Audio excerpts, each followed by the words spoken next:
All right, let's talk about a pattern on top of callbacks.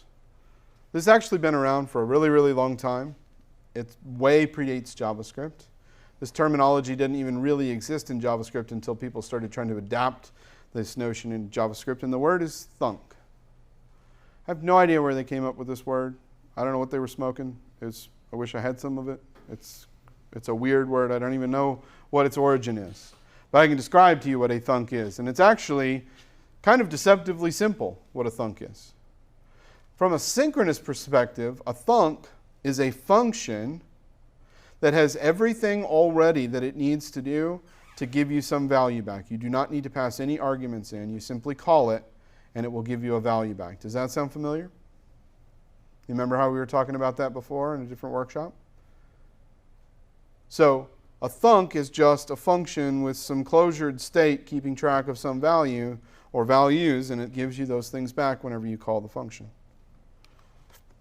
Here's a synchronous thunk. I've got an add function which expects an x and a y, and I make a thunk that calls the add function, and it already has the 10 and the 15 in it. It's hard-coded in this case. So every time I call, like I do on line, so that's line 6 to call the add function, but every time I call line 9, if I call thunk over and over and over again, I'm going to get the same value out every single time. So now, here's the important part. Thunk itself, that value which is a function, it has become a container around that particular collection of state. And that is now a container that I can pass around anywhere in my program as a container wrapped around that state. And anytime I want to extract it, I simply have to call that function and I get the value out. I don't have to pass the value or the state itself. I pass the wrapper around that state all around my program. So it becomes like a token that represents this value, and it's easy to get it out. All I have to do is execute it to get the value out. You may not realize it yet, but that is the fundamental conceptual underpinning for what a promise is. A wrapper around a value. Here, the wrapper is a function. In promises, it's a much more sophisticated thing. But it's actually quite powerful to think about when we extend thunks from this synchronous nature into an asynchronous nature. This is a synchronous thunk, and that's the most common definition for thunks you'll find, is that it's a synchronous thing. What is an asynchronous thunk? Well, there's no right or wrong definition here, but the most natural way that we could define an asynchronous thunk is that it is a function that doesn't need any arguments passed to it to do its job, except you need to pass it a callback so that you can get the value out. So that's what we're going to call an asynchronous thunk. So let's extend our synchronous thunk to an asynchronous thunk. I have an add async function. It fakes some asynchronicity with a set timeout. Takes the callback that you've passed in on line 1. On line 3, it calls it with the addition. So we make our thunk on line 7 with add async, and we hard code 10, 15, and CB. And on line 11, we have that value, that thunk value, that we can pass around our function. And every time we call thunk and pass in a callback, we know we're going to get our value out. But here's what's incredibly powerful about this pattern. From the outside world, we do not know, nor do we have to care, whether that value is available immediately or whether it's going to take a while to get us that value. What difference does it make to us? We pass in a callback. We know you'll call the callback when you have a value ready for us. So the first time we call thunk and we pass in a callback, it might have to do some significant work to calculate the answer to our question. It might make some AJAX call and do some other kind of crazy calculations, and it might take a while. And then it may decide to memorize the answer to that question so that the next time you call it, it just gives you the value back right away. But from the outside world, does it matter to us whatsoever how that works? What's happening here is that by wrapping this function around the state and allowing it to be asynchronous in nature, we have essentially normalized time out of the equation. We have factored time out of the equation. We have produced a wrapper around the value that has become time independent. It doesn't matter if the value is there now or if it's going to come later, we still use it in exactly the same way. Hear this if you don't hear anything else that I've said today. Time is the most complex factor of state in your program. Managing time is the most complex state in your program. That's why this is huge, to be able to come up with a very simple, there's no libraries involved. This is straight up core JavaScript, just a different way of looking at and using the mechanisms that have been available to us for all 20 years. We've taken this notion, this fundamentally difficult thing to reason about called time, and we've eliminated it as a confusing factor, as a complicating factor. I have this thunk. It represents a value. I pass it around. Whenever I want the value, I give it a callback, and I get the value out. And that's all I have to do.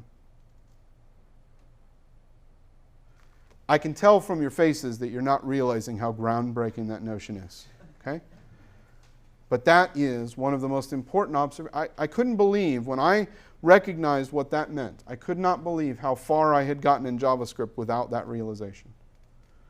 It changed everything for me.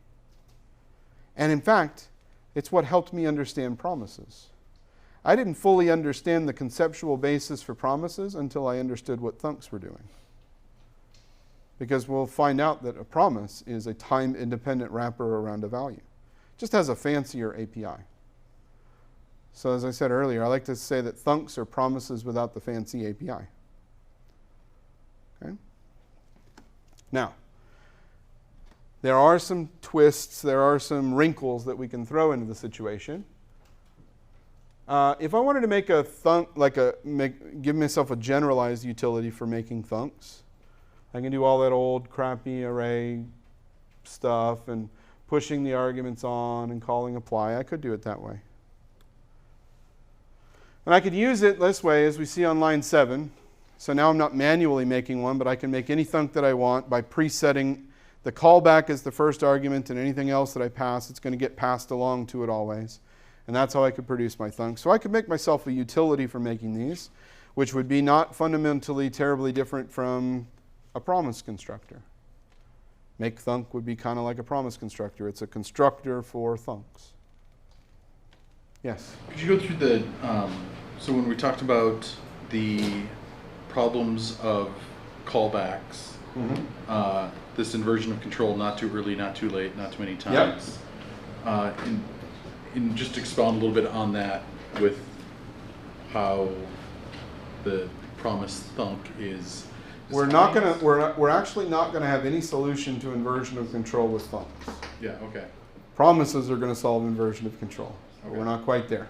Yeah. Okay. That makes me more. Yeah. We haven't solved inversion of control yet. Yeah. We're laying the conceptual underpinning for promises, and that's why we're looking at that. Yeah. I just wanted to, because that realization happened earlier when you're like, now getting at better understanding what promises are. Yep. And just wasn't sure how much the fancy API is, solving our problems, or how much is the thunk solving it. Yeah, got it. The thunks really aren't addressing inversion of control.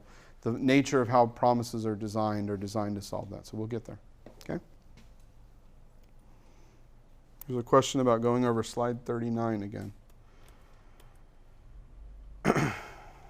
This is a synchronous thunk. As you can see, I have an add function that receives an x and a y, and I make another function called thunk, which doesn't need any arguments at all. Thunk can simply be called because it is hard-coded to know to call the add function on line 6, and it's hard-coded to know to pass in the values 10 and 15 also on line 6. So everywhere we do something like we do on line 9, we're going to get the exact same value out. That's a synchronous thunk. Slide 40. The asynchronous version. Exactly the same concept, except we need to pass in a callback to our thunk. So line 11, I can't just call thunk and get the value as a return value. I have to call thunk and give it a callback, which will receive that value as I do on line 11.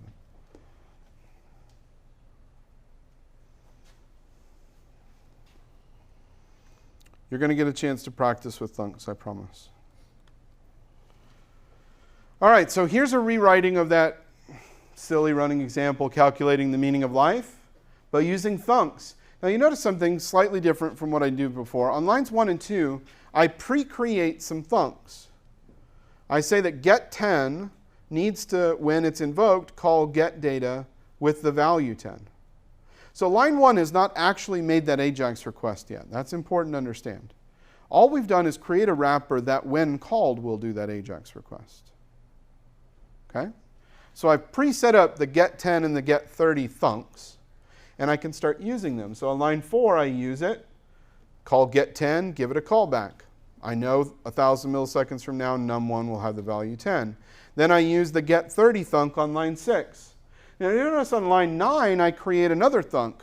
Why couldn't I create that thunk, the one from line 9, why couldn't I pre-create that up on line 3? Because it's temporally dependent upon the responses from the first 2 thunks. Does everybody see that? So that's why I had to defer the creation of that particular thunk. But on line 13, I can simply call getAnswer, which is my thunk, and I will retrieve that. Now getAnswer happens to be a container around that value, and I can pass getAnswer all over my program, and anybody that needs the meaning of life can simply call that, give it a callback, and get the answer back. Now there's something really important to note here. As I said, it's important to note that this particular expression of a thunk is what I guess I would call a lazy thunk, if I was really trying to come up with some terminology for it. It's a lazy thunk in that it doesn't do the work until you call it the first time. You could make an active thunk which did the work and just held on to its response. So it did the work right away and held on to the response. That is another way of doing a thunk. And I'm giving you a gigantic hint for your upcoming exercise. Is it like deferring a promise or something? It's a lot like a promise. That's why I'm saying these are the conceptual underpinnings. So our current expression of thunks is very lazy. It is possible to do thunks in a different way, which they are active. That means the first time they're called, the first time they're set up, they do the work, and they don't give you the answer until you pass in the callback.